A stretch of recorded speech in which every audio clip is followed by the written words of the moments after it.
कल मैंने जयदीप राणा को लेकर, जो ड्रग पेडलर है, कुछ जानकारी देश और आपके सामने रखने का काम किया,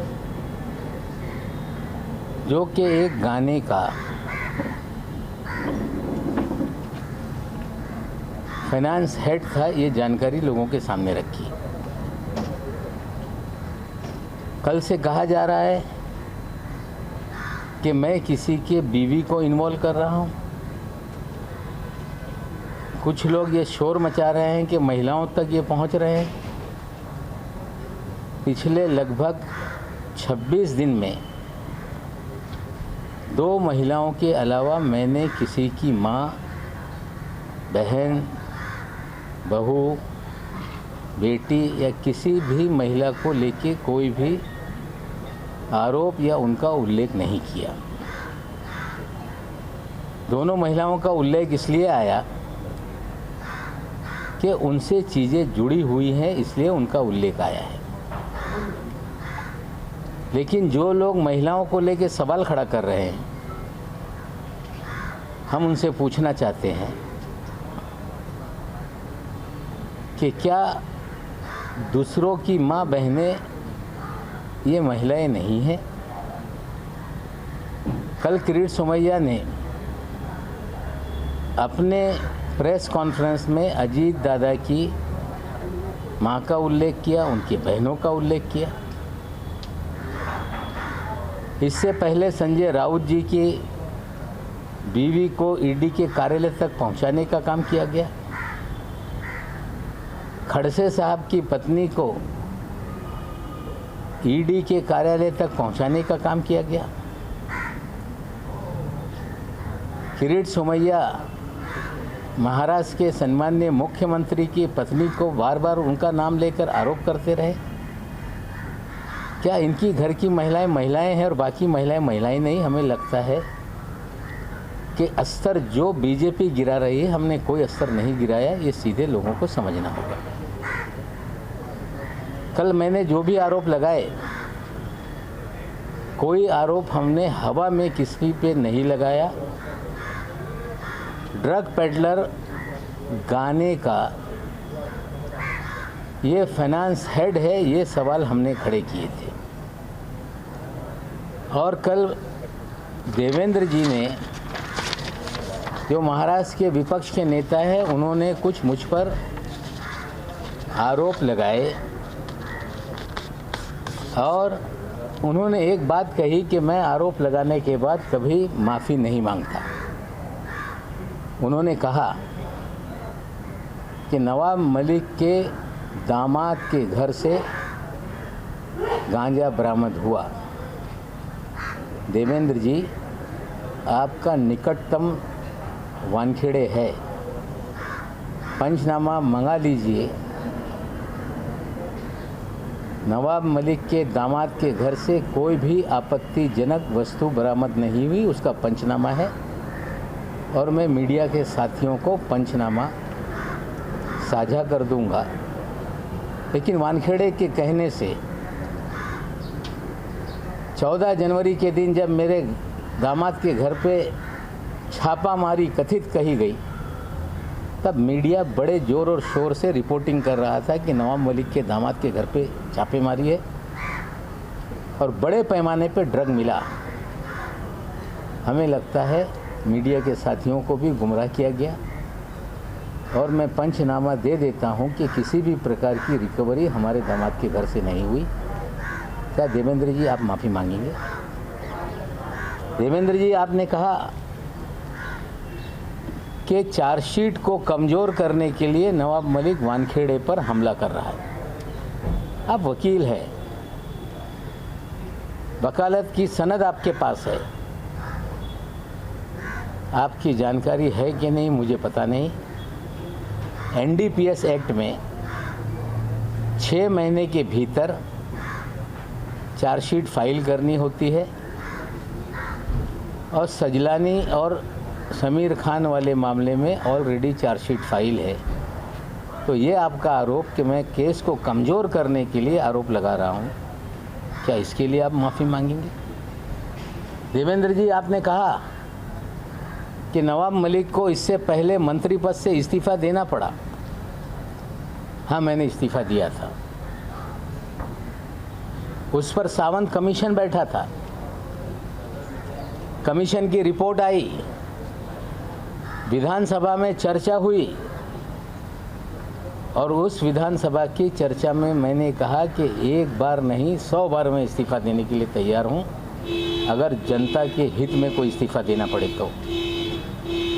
मुझ पे आरोप लगाए गए कि माहिम स्थित जरीवाला चाल में भ्रष्टाचार हुआ है और कमीशन बैठाया गया, लोक आयुक्त की जांच बैठाई गई। मुझ पे आरोप ये लगाया गया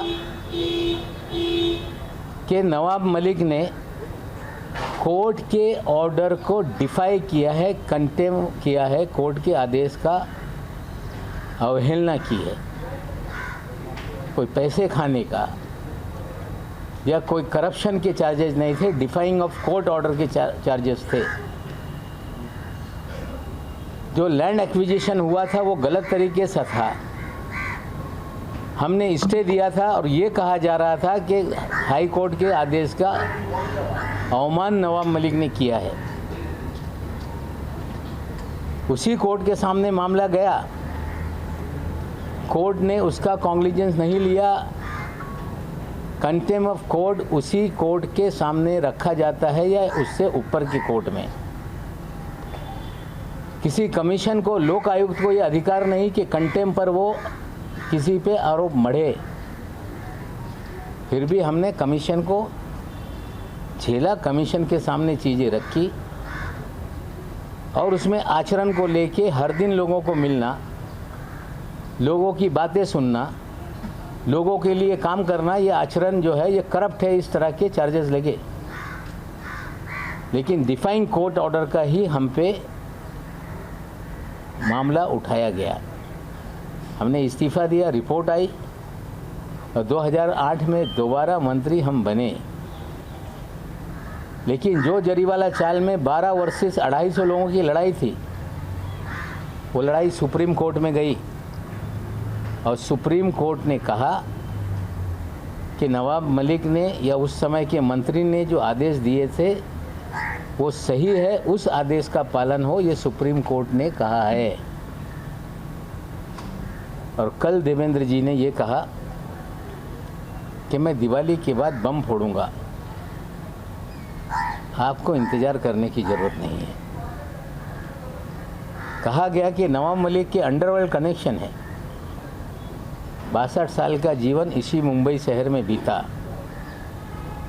किसी माई के लाल में हिम्मत नहीं कि नवाब मलिक किसी अंडरवर्ल्ड से जुड़ा हुआ है, ये कभी उंगली भी उठाकर मेरे तरफ दिखा सके। ये कहना कि जिनके अपने घर शीशे के हों औरों पे पत्थर नहीं मारते, मेरे पास कोई शीशे का घर नहीं, ना मेरे पास कोई शीश महल है।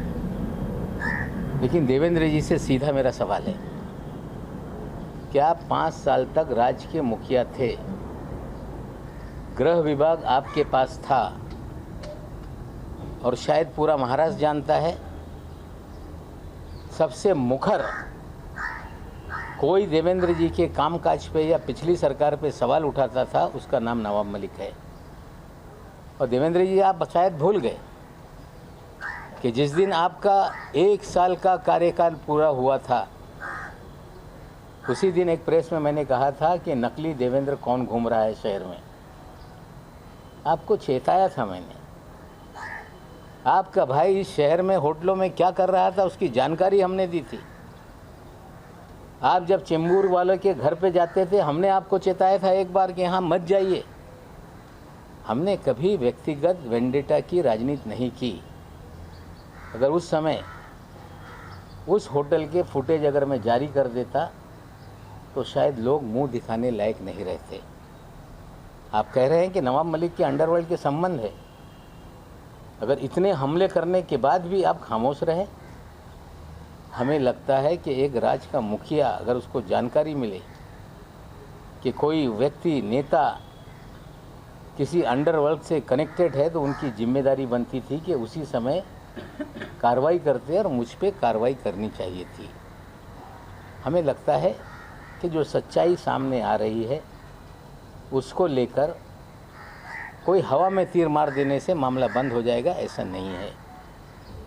मैं देवेंद्र जी आपसे पूछना चाहता हूँ कि आपके कार्यकाल में इस शहर में मुख्यमंत्री को ब्रीफिंग होती है कि शहर में पॉलिटिकल लोग क्या कर रहे हैं, शहर में क्या क्या चल रहा है। मैं पूछना चाहता हूँ, फोर सीजन होटल में लगातार ड्रामा लेट्स प्रेडिक्ट मैक इस तरह की पार्टी का आयोजन होता रहा। उस पार्टी का आयोजक कौन है? वो पार्टी में एक एक टेबल की कीमत 15 लाख रुपए होती थी। रात भर जश्न चलता था। 15-15 करोड़ रुपए की पार्टी का आयोजक कौन था? क्या आपको जानकारी नहीं थी? और आपके रहते हुए पार्टी चल रही थी, सरकार बदलने के बाद पार्टी बंद हो गई। इस पे आज मैं सवाल खड़ा कर रहा हूं कि ये पार्टी का आयोजक कौन? क्या आपकी जानकारी नहीं थी कि 15 करोड़ रुपए की पार्टी चल रही है? क्या आपका पुलिस या तंत्र ये पूरी तरह से कमज़ोर था? ये सारे सवालों का जवाब आपको देना पड़ेगा। और ये कहना कि वानखेड़े पर दबाव मैं इसलिए बना रहा हूं कि दामाद का केस हल्का हो जाए, 8.5 महीने तक उस मामले पे कभी मैंने कोई भी वक्तव्य नहीं किया। लगातार आप लोग बोलते रहे कि इनका दामाद ड्रग के केस में बंद है, लेकिन कोर्ट ने जमानत दी। पिछले महीने की 13 तारीख को वो ऑर्डर सामने आई, उसे फंसाया गया, ये साफ है। न्यायालय में लड़ाई चल रही है, वो अपनी लड़ाई लड़ेंगे। लेकिन जो जानकारी मुझे है कि वानखेड़े जब से इस डिपार्टमेंट में आया, उसने अपनी एक प्राइवेट आर्मी खड़ा की। उस प्राइवेट आर्मी में किरण गोसावी, मनीष भानुशाली, फ्रेक्चर पटेल, आदिल उस्मानी, सैम डिसूजा, हीलू पठान, ये सारे लोग आपके प्राइवेट आर्मी के प्लेयर हैं। और प्राइवेट आर्मी इस शहर में धड़ल्ले से ड्रग का कारोबार भी करती है। छोटे छोटे मामले उजागर होते हैं, लोगों को फंसाया जाता है, और धड़ल्ले से बड़े मामले इस शहर में चल रहे हैं। और मैंने लगातार कहा कि वानखेड़े के जरिए हजारों करोड़ रुपए की उगाही हुई है। आर्यन खान के मामले में जो साली का बयान है कि 18 करोड़ की डील हुई थी, 8 करोड़ रुपया वानखेड़े के लिए मांगा गया था। सैम डिसूजा सामने आ गया है, वो कह रहा है कि इस तरह की डील थी। सैम डिसूजा भी इनके प्राइवेट आर्मी का ही प्लेयर है। इतने दिन से सैम डिसूजा का नाम चर्चा में है, वो कभी सामने नहीं आया। इसे भी सिखा के समझा कर भेजा गया, और वो कह रहा है कि एनसीबी के लोग उसमें नहीं थे। तो एनसीबी के कार्यालय में किरण गोसावी क्या कर रहा था? एनसीबी के डायरेक्टर के पीछे पोर्ट पे किरण गोसावी कैसे खड़ा था? कैसे 13 लोगों की तस्वीरें चिन्हित करने के लिए सभी को बांटी गई थी? किस तरह से डीजी एनसीबी कह रहे थे 3 तारीख की रात में कि देश के इतिहास में पहली बार मिड समंदर में एक कार्रवाई हुई है। दावा किया जा रहा था कि 15 दिन से प्लानिंग चल रही थी। पूरा फर्जीवाड़ा ये जो है ये वानखेड़े रच रहा था। हमने पहले दिन से गोसावी पे सवाल खड़े किए, भानुशाली पे सवाल खड़े किए, हमने फ्लेचर पटेल पे सवाल खड़ा किया, हमने 3 लोगों को क्यों छोड़ा ये सवाल खड़ा किया, लेकिन हर बार सत्यमेव जयते कर कर भागने लगे। ये फर्जीवाड़े का खेल ये छोटा मोटा नहीं। 15/2020 एक केस समीर वानखेड़े के आने के बाद एनसीबी ने दर्ज किया है। उसी केस में सारा अली खान को हाजिर कराया गया। उसी केस में श्रद्धा कपूर को बुलाया गया। उसी केस में दीपिका पादुकोण को बुलाया गया। सारी फिल्म इंडस्ट्री को 15/2020 की केस में बुलाया गया।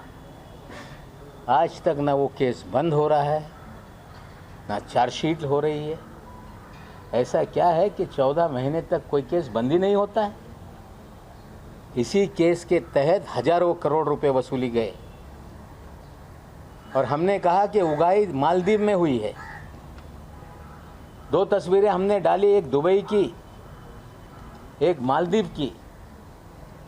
ये कह के भाग जाना कि मैं दुबई कभी नहीं गया, बहन दुबई गई थी। आप मालदीव में थे। मालदीव का दौरा कोई आसान नहीं होता। इतने लोग जाएंगे तो 20-30 लाख रुपए का खर्चा।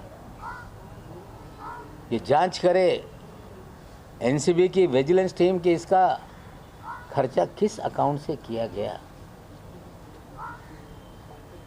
ज्ञानेश्वर जी टीवी पे आते हैं, बहुत सारे अधिकारी टीवी पे आते हैं। किसी भी अधिकारी का शर्ट 1500 रुपये से महंगा नहीं, लेकिन समीर वानखेड़े की शर्ट 70,000 रुपये की क्यों होती है। हर दिन नया कपड़ा पहन के क्यों आते हैं। मोदी साहब से भी आगे निकल गए। पतलून लाख रुपए की, पट्टा 2 लाख रुपए का, जूता 2.5 लाख रुपए का, घड़ी 50 लाख रुपए की, 25 लाख रुपए की, 30 लाख रुपए की। एक अपराइड अफसर, वे सारी तस्वीरें आप लोगों को दे दूंगा। अगर जिस तरह के कपड़े इन तमाम दिनों में उन्होंने पहने, उसकी कीमत ही 5-10 करोड़ रुपए की है। क्या ईमानदार अफसर 10 करोड़ के कपड़े पहनता होगा? कोई शर्ट दोबारा हमने पहनते नहीं देखा। इससे बड़ा ईमानदार कोई हो नहीं सकता जो 2 लाख के हर दिन जूते पहने। इससे बड़ा ईमानदार कोई हो नहीं सकता जो लाख रुपए की पतलून पहने। इससे बड़ा ईमानदार कोई हो नहीं सकता जो 70,000 के शर्ट पहने। हमें लगता है ईमानदारी का पैमाना इतना बढ़िया है। ऐसे ही सारे ईमानदार इस देश में हो जाए। हम कामना करते हैं कि ईमानदारों का जीवन शैली इसी तरह से बने। मैं फिर आज अपनी बात पे कायम हूँ कि समीर वानखेड़े ने हजारों करोड़ की वसूली की है, फर्जीवाड़ा किया है। जांच होनी चाहिए। कड़ियाँ जुड़ रही हैं, उगाही का मामला चल रहा है। ये कहा जा रहा है कि बोलने से रोका जाए। सवाल उठाए जा रहे हैं कि नवाब मलिक बोल रहा है। मैं आप लोग को बता दूं, जस्टिस दीपक गुप्ता जी ने अपने भाषण में कहा एक सेमिनार में कि right to dissent, right to criticise, ये फंडामेंटल राइट है। अगर क्रिटिसाइज नहीं होगा, डिसेंट नहीं रहेगा, तो राज्य पुलिसिया स्टेट बन जाएगा। पुलिसिया स्टेट इन्होंने बनाया। 2 ग्राम 5 ग्राम के केसेस बनाए। 26 मामले हमने रखे हैं जिसमें अपने पास से रख कर लोगों को फ्रेम किया गया।